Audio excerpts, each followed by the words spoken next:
Hi guys! ఈరోజు మీకు ఒక కొత్త ఐటెమ్ చూపించబోతున్నాను. యాక్చువల్లీ ఇది నేను చేయలేదు. మా పెద్దమ్మ చేసింది. మేము చాలా టెంపుల్స్‌కి వెళ్ళాం. సో దట్ కొబ్బరికాయలన్నీ అలానే మిగిలిపోయాయి. ఎందుకు వేస్ట్ చేయడంలే అని మా పెద్దమ్మతో ఈ స్వీట్ ఐటెమ్ చేయించాం. ముందుగా కొబ్బరి పీసెస్ అన్నీ చిన్న చిన్న ముక్కలుగా కట్ చేసుకొని మిక్స్ చేసుకోవాలి. దాన్ని వేయించుకోవాలి. ఇప్పుడు మనం పానకం కోసం కిలో బెల్లం తీసుకొని దాంట్లో కొద్దిగా షుగర్ వేసి స్టవ్ మీద పెట్టుకోవాలి. దాంట్లోకి మనం వేయించుకున్న డ్రై ఫ్రూట్స్ అలాగే ఇలాచీ దంచి దాంట్లోకి వేసుకోవాలి.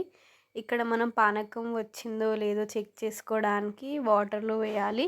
కొన్ కొద్దిగా ఉండలాగా కడితే అది అయినట్టు. యాక్చువల్‌గా ఇక్కడ మా పెదనాన్న, మా పెద్దమ్మకి హెల్ప్ చేశాడు.